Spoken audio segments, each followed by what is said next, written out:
நீங்கள் வேலை செய்கிற ஒரு இடத்துல ஒரு ஸ்பேஸ், உங்களுக்கான ஒரு இடம் நிச்சயமாய் உண்டாகும்.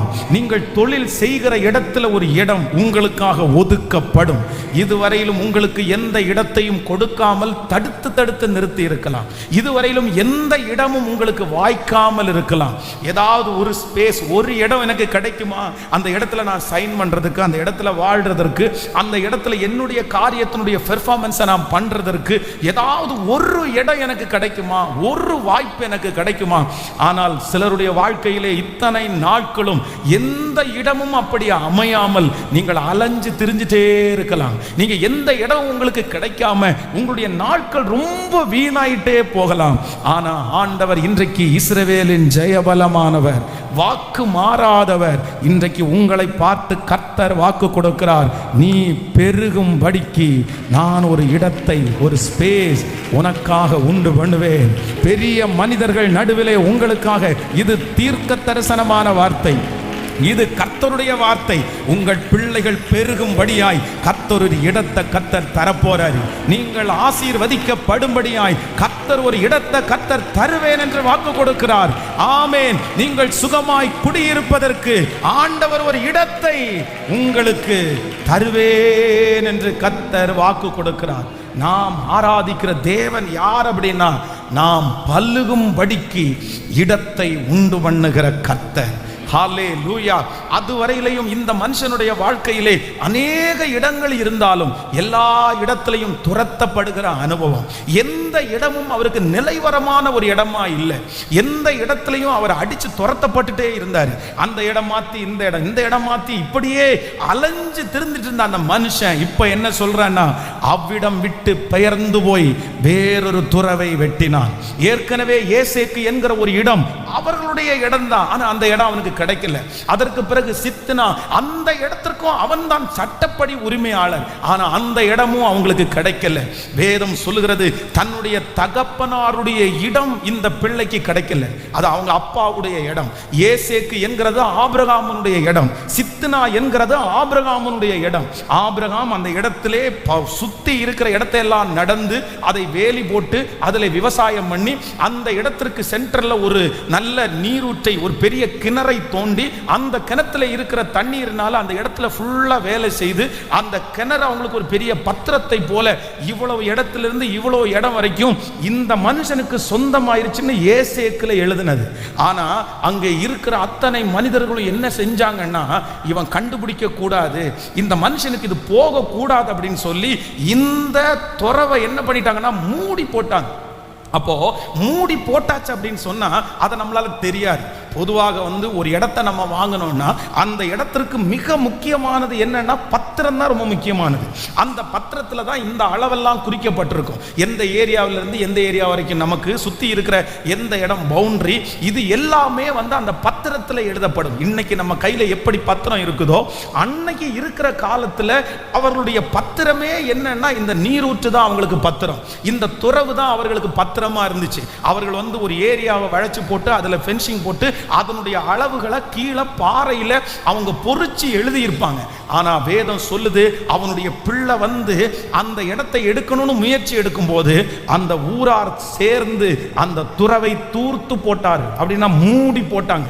நீ கண்டுபிடிச்சு பாரு, நீ எடுத்து பாரு. ஆனா இந்த ஈசாக்குக்குள்ள இருந்த ஒரு அபிஷேகம் என்ன அப்படின்னு சொன்னா, தன்னுடைய தகப்பனார் அனுபவிச்ச, தன்னுடைய தகப்பனார் கஷ்டப்பட்டு உண்டாக்கின அந்த துறவை அவன் தோண்டணும்னு நினைச்சான். இல்ல, இந்த இடத்துல தான் இருக்கும், இந்த இடத்துல தான் தண்ணி இருக்கும், இந்த இடத்துல தான் எங்க அப்பா தோண்டி இருப்பாரு, அதை தோண்டி பார்த்துட்டோம்னா நமக்கு தெரியும் அப்படின்னு சொல்லி ஆட்களை ஏற்பாடு பண்ணி அவனே அந்த காரியத்தை செய்கிறான். ஆண்டவருடைய பிள்ளைகளே, இன்றைக்கு இந்த ஜெபத்துல வந்திருக்கிற நம்ம இந்த ஈசாக்குனுடைய அபிஷேகத்தை நம்ம பெற்றுக்கொள்ளணும். மூடப்பட்ட துறவுகள் நிறைய இருக்கிறது. அது எல்லாத்தையும் தூர்வாருவதற்கு, அது எல்லாத்தையும் மறுபடியும் எடுப்பதற்கு ஆண்டவர் உங்களையும் என்னையும் கர்த்தர் பயன்படுத்த போகிறார்.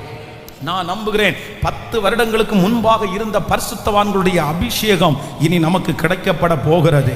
ஒரு 50 வருடத்திற்கு முன்பாக நம்ம நிறைய புத்தகங்களில் வாசிக்கிறோம், நம்ம நிறைய செய்திகளில் வாசிக்கிறோம், இப்படிப்பட்ட ஒரு தேவ மனுஷன் இருந்தாரு, அந்த தேவ மனுஷனுடைய கரத்தினால இவ்வளோ அற்புதம் நடந்துச்சு, இந்த தேவ மனுஷன் மரித்த ஒரு சடலத்தை உயிரோட எழுப்பினாரு, இந்த தேவ மனுஷன் கண்ணை மூடி ஜெபிக்கும் போது அவருடைய காரியம் எல்லாம் அப்படியே வெளிப்படையா தெரிஞ்சிருச்சு.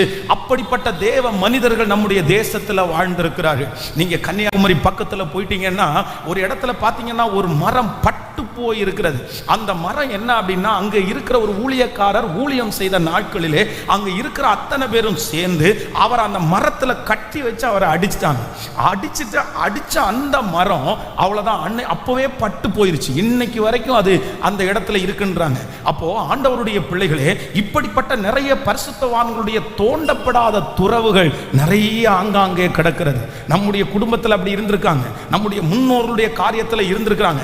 சாதாரணமானவர்கள் எல்லாம் பெரிய பெரிய காரியத்தை செஞ்சிருக்கிறாங்க. ஆண்டவரை நம்பினதுனால அவங்க பெரிய லட்சியத்திற்கு நேராய் போயிருக்கிறார்கள். ஆனால் இன்றைக்கு ஒருவேளை அந்த சூழ்நிலைகள் எல்லாம் மங்கி இருக்கலாம், அந்த அபிஷேகம் எங்கே எங்கே என்று பலர் கேட்டிருக்கலாம். ஆனா இந்த ஈசாக்கு அமைதியா இருக்கல்ல. இந்த ஈசாக்கு தன்னுடைய ஞானம் வந்த உடனே அவர் செஞ்சது என்ன அப்படின்னா, தன்னுடைய தகப்பனார் தோண்டினது, தன்னுடைய தகப்பனார் அனுபவித்தது, தன்னுடைய தகப்பனார் வேலை செய்த அந்த துறவு எங்கெல்லாம் மூடப்பட்டு கிடக்கிறதோ அது எல்லாத்தையும் மறுபடியும் தோண்ட ஆரம்பித்தார். நான் நம்புகிறேன் நீங்களும் நானும் ஆண்டவரிடத்தில் ஜெபிக்க போகிறோம். அந்த பரிசுத்தவான்களுடைய அபிஷேகம் எங்கே, அந்த தேவனுடைய மனிதனுடைய அபிஷேகம் எங்கே? நான் நம்புகிறேன் இந்த சத்தத்தை கேட்கிற நிறைய ஆண்டவருடைய பிள்ளைகளை, நிறைய குடும்பத்தை கர்த்தர் இந்த 100 நாளைக்குள்ள கர்த்தர் உருவாக்க போகிறார். எப்படி உருவாக்க போறார்னா, தோண்டப்பட்ட நிறைய துறவுகள் உங்கள் மூலமாய் அது ஹல்லேலூயா மறுபடியும் எடுக்கப்படுகிறது, மறுபடியும் தூர்வாரப்படுகிறது, மறுபடியும் அதிலிருந்த நன்மையை நாம் புசிக்க போகிறோம். ஹல்லேலூயா.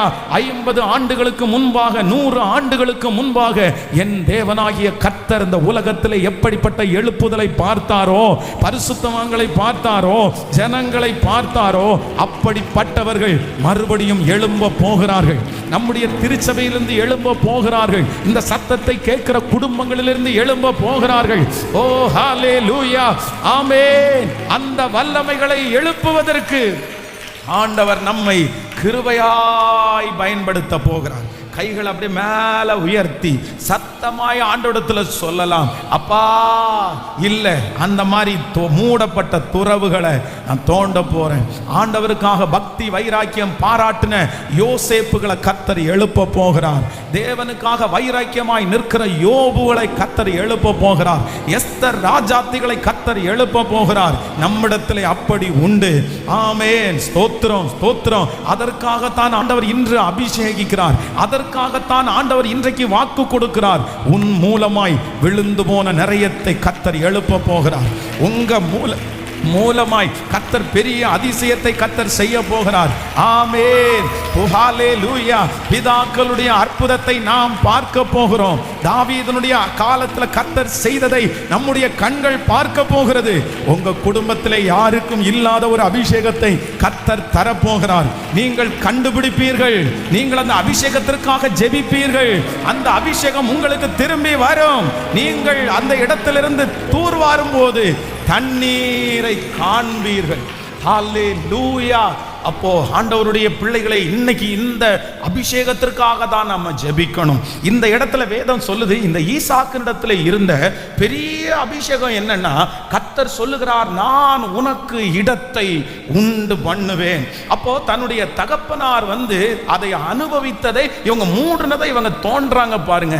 ஆனா அது அவனுக்கு வீணா போகல, அது கிடைக்காம போகல. வேதம் சொல்லுகிறது, அவர்கள் ஏசேக்கிலே தண்ணீரை கண்டார்கள். ஆனாலும் என்னன்னா, அங்க இருக்கிற சுற்றி இருக்கிறவங்க எல்லாருமே திரும்பவும் அவனுடைய ஏசேக்கில் அவன் தோன்றின துறவை வாக்குவாதம் பண்ணினார்கள். இல்ல, இது எங்களுடைய தான், நாங்கள் தான் இதை அனுபவிப்போம், நீ எங்கேயாவது போயிரு, நீ வெளியே போயிரு. சில நேரத்தில் நம்ம உழைச்சிருப்போம், நம்ம அதை வெளியே கொண்டு வந்திருப்போம். அந்த பிஸ்னஸ் வருவதற்கு நீங்கள் தான் காரணமாக இருந்திருப்பீங்க, அந்த ஆசீர்வாதத்திற்கு நீங்கள் தான் காரணமாக இருப்பீங்க, உங்கள் குடும்பத்தில் அந்த சொத்தை பாதுகாத்தது நீங்களாக தான் இருப்பீங்க. எல்லா வேலையும் செஞ்சுட்டு கடைசியில் ஆசீர்வாதம் என்று ஒன்று வரும்போது யாரோ ஒருத்தர் புறக்கணிக்கப்பட்டிருக்கலாம், உங்களை வேண்டான்னு தூர தூக்கி போட்டிருக்கலாம். நீ எல்லாம் இதில் வரக்கூடாது, உனக்கெல்லாம் இதுல சம்பந்தமே இல்லை, நீ எதுக்கு இங்க வர்ற அப்படின்னு கேட்டு உங்களை மூணாவது மனுஷர்களை போல ஒருவேளை நடத்தலாம். ஆனா இதை பார்த்த உடனே ஆண்டவருடைய பிள்ளைகள் நிறைய பேர் சோர்ந்து போவாங்க. பாருங்க, எங்கேயாவது ஒரு இடத்துல அம்மாவனுடைய சொத்து ஒரு அரை ஏக்கரோ இல்லைன்னா ஒரு 10 சென்ட் இடமோ தங்களுக்கு கிடைக்காம வேற யாருக்காவது ஒருத்தருக்கு கிடைச்சிச்சுன்னா அந்த கேஸ் அதுல போட்டு அதுல வாக்குவாதம் பண்ணி அதுலயே தங்களுடைய நாட்களை அப்படியே வீணடிப்பாங்க, வருஷங்களை வீணடிப்பாங்க, பணத்தை நிறைய செலவு பண்ணுவாங்க. ஆனா ஈசாக்கு ஒரு முடிவெடுத்தான். என்ன முடிவெடுத்தான் அப்படின்னு சொன்னா, இந்த துறவு அவர்களுடையது என்று அவர்கள் வாக்குவாதம் பண்ணினதுனால அப்படியே அவங்களிடத்துல தூக்கி போட்டுட்டு என்ன மறுபடியும் ஆசீர்வதிக்கிறதுக்கு ஒருவரால முடியும், என்னை நடத்துறதுக்கு ஒருவரால முடியும். இன்றைக்கு இந்த சத்தத்தை கேட்டுக்கொண்டிருக்கிற யாரோ ஒருத்தட்ட கர்த்தர் தெளிவா பேசுறாரு. உங்கள்கிட்ட இருக்கிற அபிஷேகம் ஊரையே கர்த்தர், உலகத்திலேயே கர்த்தர் சாட்சியாய் நிறுத்த போகிறார். அவர்களிடத்தில் இருக்கிறது என்ன, அவர்கள் கொடுக்க போகிறது என்ன, அவர்கள் உங்களுக்கு தரப்போகிறது என்ன, அது கொஞ்சம் தான். ஆனா ஆண்டவர் நினைச்சாருன்னா உங்க கையை பிளஸ் பண்ணி உங்களை ஆசீர்வதித்து உங்கள் சத்துருக்களை காட்டிலும் உங்களை பெருக பண்ணுவதற்கு கர்த்தர் வல்லவராய் இருக்கிறார். நம்புறவர்கள் கரங்களை தட்டி முழு பலத்தோடு ஹalleluya ஹalleluya. அப்போ இந்த ஈசாக்கினிடத்திலே இருந்த முதல் அபிஷேகம் என்ன அப்படின்னு சொன்னா, தன்னுடைய தகப்பனாருடைய நாட்களிலே தூர்த்து போட்டதை அப்படின்னா மூடி போட்டதை திரும்ப அவன் தோண்டி தண்ணீரை கண்டான். இரண்டாவது, இந்த ஈசாக்கினிடத்திலே இருந்த இரண்டாவது அபிஷேகம் என்ன அப்படின்னா, வாக்குவாதம்னு ஒன்று வந்த உடனே, சண்டைன்னு ஒன்று வந்த உடனே, பிரச்சனைன்னு ஒன்று வந்த உடனே, நான் நம்புறேன் விஷன் வந்து யாருக்குள்ள இருக்கு அப்படின்னா ஈசாக்குக்குள்ள இருக்குது. திறமை யாருக்குள்ள இருக்குன்னா ஈசாக்குக்குள்ள இருக்குது. எல்லாரும் போய் துறவை கண்டுபிடிச்சுக்கிட மாட்டாங்க, எல்லாரும் போய் அந்த இடத்துல தண்ணீரை தோன்றனோன்னா தண்ணீர் வந்துடாது. அதுக்குன்னு ஒரு ஸ்பெஷல் அனாயிண்டிங் இருக்குது, அபிஷேகம் இருக்குது. அந்த அபிஷேகம் ஈசாக்கிட்ட மட்டும்தான் இருக்குது. பாருங்க, நம்ம வந்து நிறைய பேர் வீடு கட்டும் போது, நிறைய பேர் இன்னும் விவசாயம் பண்றதுக்கு போர்வெல் போடும்போது சும்மா வந்து போர்வெலை எந்த இடத்துலையும் போட்டுற முடியாது, அந்த மூலையில போடு இந்த மூலையில போடுன்னு சொல்ல முடியாது. சிலர் என்ன பண்ணுவாங்கன்னா தண்ணி எந்த இடத்துல இருக்குன்னு செக் பண்ணுவாங்க, தண்ணி எந்த இடத்துல ஓட்டம் அதிகமா இருக்குன்னு செக் பண்ணுவாங்க. அப்போ அந்த சரியான இடத்தை, அந்த சரியான பாயிண்ட கண்டுபிடிச்சு அந்த இடத்துல அங்க போர்வெல் போட்டாங்கன்னா நம்முடைய பூமிக்கடியில நிறைய வந்து தண்ணீர் ஓட்டங்கள் இருக்கிறது. அந்த இடத்துல இருந்து நமக்கு தேவையான தண்ணி கிடைக்குது. ஆனா அது எல்லாரும் நிறைய பேருக்கு ஃபெயிலியர் ஆகும், நிறைய பேர் அதை கண்டுபிடிக்க முடியாது. கர்த்தருடைய பிள்ளைகளே, இன்றைக்கு ஆண்டவர் வாக்கு கொடுக்கிறார், அவர்கள் உங்களிடத்திலே இருக்கிறதை 1000 புடுங்கட்டும், 1000 எடுத்துட்டு போகட்டும். ஆனா உங்களுக்குள்ள கர்த்தர் வச்சிருக்கிற திறமை அது வித்தியாசமானது. உங்களுக்குள்ள ஆண்டவர் வச்சிருக்கிற அபிஷேகம் அது வித்தியாசமானது. ஈசாக்கு ஏசேக்குல துறவை தோண்டினாலும் தண்ணி வரும், சித்தினாவில் தோண்டினாலும் தண்ணி வரும், ரகபோத்துல தோண்டினாலும் ஈசாக்கு தோண்டுவான். ஆனால் நல்ல கைகளை மேல தட்டி, அதே போலதான் கர்த்தர் வாக்கு கொடுக்கிறார், உங்க மேல அந்த ஈசாக்குனுடைய அபிஷேகம் இப்பொழுது 1000 மடங்கு வந்து அப்படியே இறங்குவதாக, அந்த அபிஷேகத்தை கர்த்தர் தருவாராக. நீங்க எந்த இடத்துல போய் நின்னாலும், நீங்க எந்த வேலையை செஞ்சாலும், நீங்க எந்த காரியத்துல கை வச்சாலும், நீங்க எந்த காரியத்தை செய்கிறீர்களோ அது வாய்க்கணும், அது வாய்க்கணும், அது நல்லா வரணும். இதுவரைக்கும் இந்த ஜெபத்திற்கு முன்னாடி நீங்க கரம் வச்சது ஃபெயிலியர் ஆயிருக்கலாம், கரம் வச்சது வீணா போயிருக்கலாம். ஆனா ஏசப்பா இன்னைக்கு ஒரு ஞானத்தை தராரு. கைகளை உயர்த்தி எல்லாரும் கேளுங்க, முழு பலத்தோட கேளுங்க. ஏசப்பா, அந்த ஈசாக்குனுடைய அபிஷேகம் எனக்கு வரட்டும் என்று கேளுங்க, கேளுங்க. Yes yes pray. இப்போ அதை விடாப்புடியா கேட்டு பெற்றுக்கொள்ளுங்க. வாலிப தம்பி கேட்டு பெற்றுக்கொள்ளு, தங்கச்சி கேட்டு பெற்றுக்கொள்ளு. இல்ல, இது ஒரு ஸ்பெஷல் அனாயிண்டிங், இது ஒரு ஸ்பெஷல் ஆசீர்வாதம். இனி அது நடக்காது. இனி தோல்வி இல்ல, இனி ஃபெயிலியர் இல்ல, இனி உன் கை கீழே போகாது, இனி உன் கை நஷ்டமாகாது. சொல்லுங்க சொல்லுங்க. அந்த சாபத்தை உடைக்கிறேன். எங்க அப்பாட்ட இருந்த அந்த சாபத்தை உடைக்கிறேன். எங்க அம்மாட்ட இருந்த அந்த சாபத்தை உடைக்கிறேன். எங்க முன்னோர்கள் கை வச்சு எதுவும் நல்லா இல்லாம போச்சு எனக்கு தெரியும். எங்க அப்பா கை வச்சு எல்லாம் நஷ்டமாயிடுச்சு எனக்கு தெரியும். ஆனா இப்போ பரலோக தேவனே, என் கைகளை உங்களுக்கு நேராக உயர்த்துறேன். என்ன பிளஸ் பண்ணணும், என்ன ஆசீர்வதிக்கணும், எனக்கு ஒரு நன்மையை நீங்க தரணும். நீ கையிட்டு செய்யும் எல்லா வேலையிலும் நான் உன்னோடு கூட இருந்து உன்னை ஆசீர்வதித்து உன்னை பலுகவும் உன்னை பெருகவும் பண்ணுவேன் என்று வாக்கு கொடுத்த தெய்வம், எதை செஞ்சாலும் வாய்க்க பண்ணுகிற தெய்வம், எதை செஞ்சாலும் பிளஸ் பண்ணுகிற தெய்வம். ஹல்லேலூயா, ஹல்லேலூயா. எத்தனை பேரை ஆமோதிக்கிறீர்கள் ஆண்டவருடைய பிள்ளைகளே? இந்த ஈசாக்கினிடத்தில் இருந்த அபிஷேகத்தை பாருங்க, அவ்வளோ மகிமையான அபிஷேகமா இருக்குது. சரி, எவ்வளோ நல்ல ஒரு அபிஷேகம். ஃபர்ஸ்ட் நம்பர் 1 என்ன அப்படின்னு சொன்னா, அவனுடைய மைண்டு தோண்டப்பட்ட மூடப்பட்ட துறவுகள் எல்லாம் தோண்டுது. அப்படி நான் நம்புறேன், இன்னைக்கு இந்த 9வது நாள் பிரேயர் முடியும் போது உங்க ஒவ்வொருத்தருக்குள்ளே அந்த ஸ்பிரிட் அப்படியே மூவ் ஆகணும். நான் அப்படிதான் ஜெபிக்கிறேன். கடந்த பல மாதங்களாக ஒரு காரியத்தை வச்சு ஜெபிக்கிறேன்.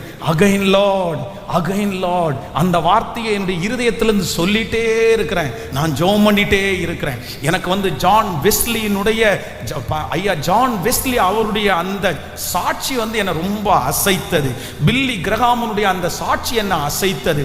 ஜான் வெஸ்லி ஜெபம் பண்ண அந்த இடத்துல 2 குழி இருந்த அந்த இடத்துல பில்லி கிரகாம் முழங்கால் படியிட்டு அகைன் லார்ட், அகைன் லார்ட், மீண்டும் ஒரு விசை, இன்னொரு ஜான் வெஸ்லி உங்களுக்காக உண்டு, இன்னொரு ஜான் வெஸ்லி உங்களுக்காக நிப்பேன் அப்படின்னு சொல்லி கத்துனாரு.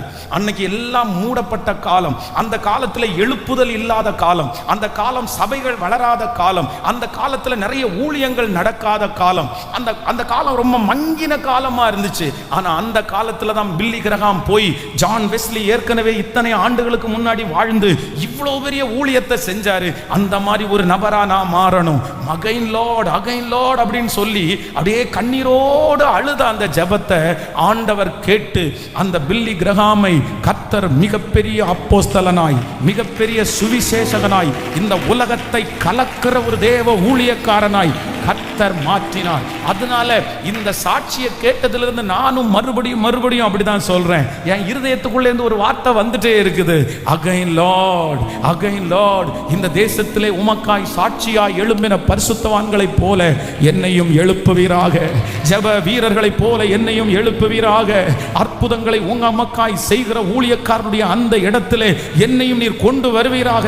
என்னை நம்புவீராக. தோண்டப்பட்ட துறவுகளை நான் உமக்காக, அது மூடப்பட்ட துறவுகளை தோன்றணும்னு நான் ஜெபம் பண்றேன். நான் நம்புறேன் என்னிடத்திலே இருக்கிற அந்த ஆவி உங்களை பற்றி பிடிக்கட்டும். அந்த தேவனிடத்திலிருந்து வந்த அந்த மகிமை, உங்க பலவீனத்தை பார்க்காதீங்க, உங்க பின்னணியை பார்க்காதீங்க, இந்த சூழ்நிலையை பார்க்காதீங்க. ஆவியானவர் உங்களுக்குள்ள அந்த தரிசனத்தை வைக்க அது எல்லாம் மாறி போகும். கர்த்தர் உங்களை எரிய வைத்து, கர்த்தர் உங்களை கொழுந்து விட்டு எரிய வைத்து, அதற்கு பிறகுதான் இந்த உலகத்தை விட்டு கர்த்தர் எடுத்துக்கொள்ளுவார். ஹல்லேலூயா, ஹல்லேலூயா. அப்போ ஃபர்ஸ்ட் இந்த ஈசாக்கினிடத்துல அபிஷேகம், அவனுடைய கண்ணு மட்டும் விட்டுருக்கலாம் அவ்வளவுதான். இவன்கிட்ட போய் அவன் சண்டை போடுவான், திருப்பி வேண்டாம் அதெல்லாம் போய் அது தோண்டிட்டு இருக்கணும். நம்ம வேணா ஒரு புதுசா போய் பார்ப்போமா, நமக்கு தகுந்த மாதிரி ஒன்று பார்க்கணும்னு நினைக்கவே இல்லை. பாருங்க, அவனுடைய கண்ணு ஆபிரகாம் தோன்றது மேல போகுது. அப்போ நீங்க மறந்துடக்கூடாது. நம்பர் 1, இன்னைக்கு முழுக்க நீங்க ஜெபிக்கணும். ஆண்டவர் அந்த அபிஷேகத்தை கர்த்தர் உங்களுக்கு தருவாராக.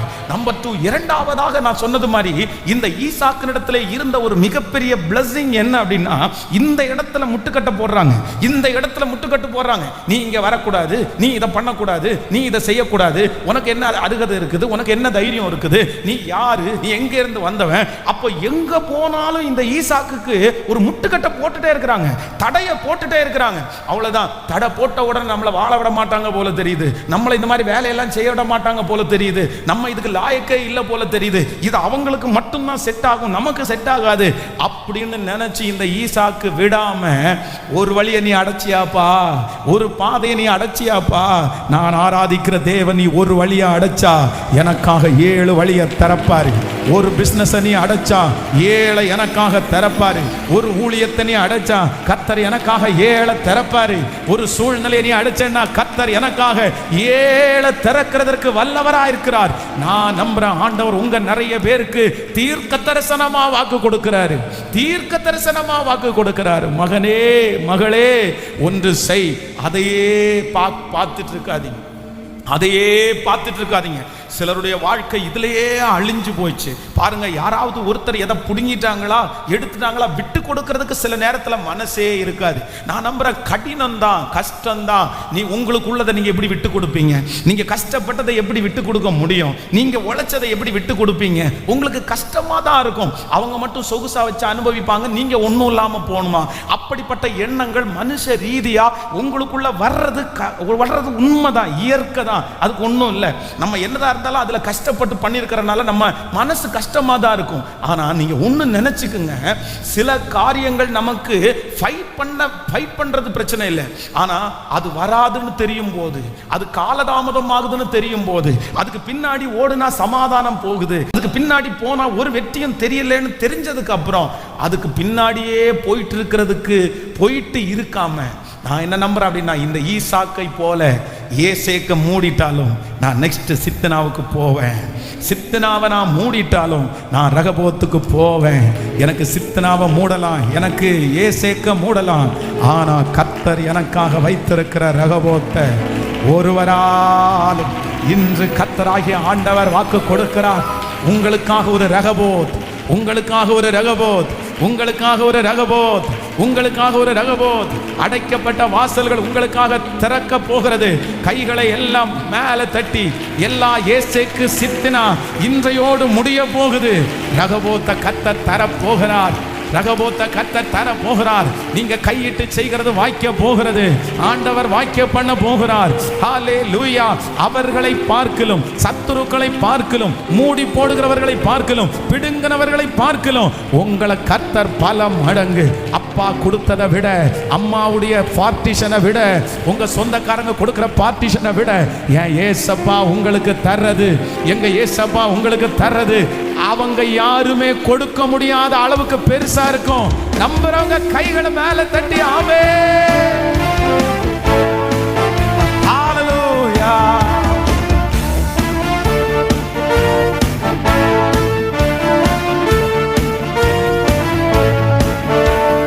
வாழ்க்கை பயணமெல்லாம் முன் செல்லும் மகிமை மேகம் தள்ளாடி நான் நடக்கும் போது என்னை தாங்கிடும் கரம் நான் கண்டேனே. என் வாழ்க்கை பயணமெல்லாம் முன் செல்லும் மகிமை மேகம் தள்ளாடி நான் நடக்கும் போது என்னை தாங்கிடும் கரம் நான் கண்டேன். எல்லா இயேசுக்கு சித்தினா முடிந்ததே, ரகபோத் தொடங்கினதே.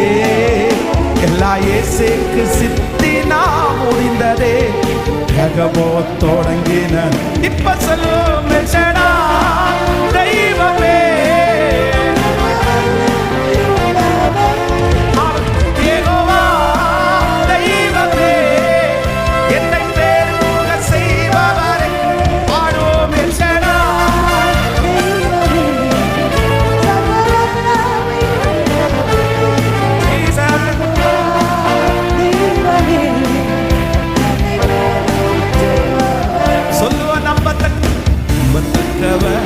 நீர் ஒருவர் தானே,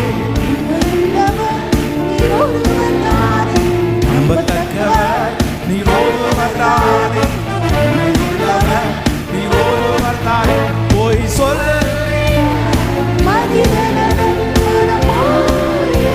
மனபுத்திரனல்ல, போய் சொல்லிட மனிதரல்ல, மனம் மாறிட மனபுத்திரனல்ல. நீ செய்வதை தடுப்பவன் யாரும், நீ செய்வதை தடுப்பவன் யார்? இப்ப கையவையில் செடா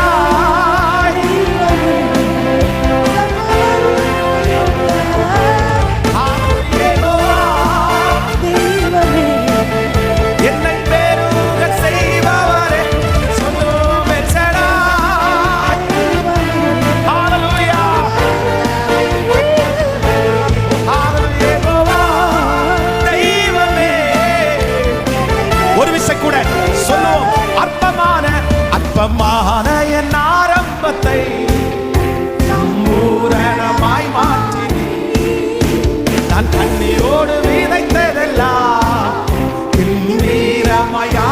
செய்தி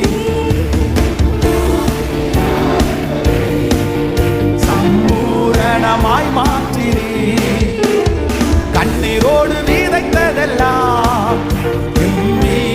யாருக்கு செய்தி. இப்ப சொல்லும் எந்த குறைவெல்லாம் நிறைவாக்கி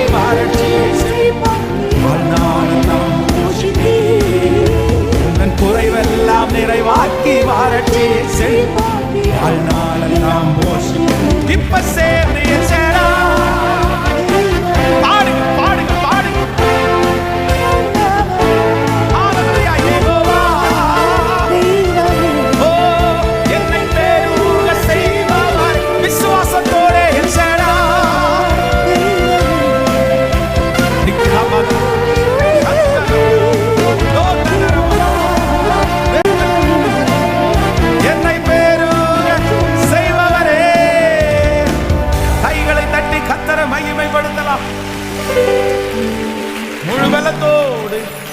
முழுவலத்தோடு ஹல்லேலூயா ஹல்லேலூயா.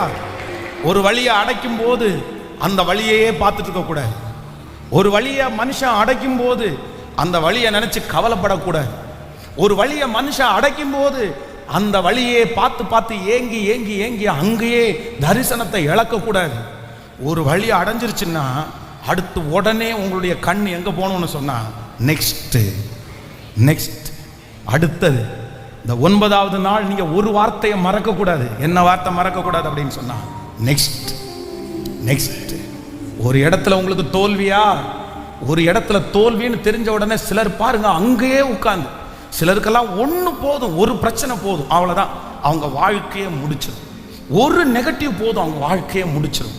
இல்லை நான் கஷ்டம்தான் பாஸ்டர், 24 மணி நேரத்தையும் அந்த பிரச்சனையை என் கண்ணுக்கு முன்னாடி பார்க்கறது எவ்வளோ வருத்தமாக இருக்குது தெரியுமா? அந்த சோதனையை நான் பார்த்துட்டு இருக்கிறது எவ்வளோ வருத்தமா தெரியுமா?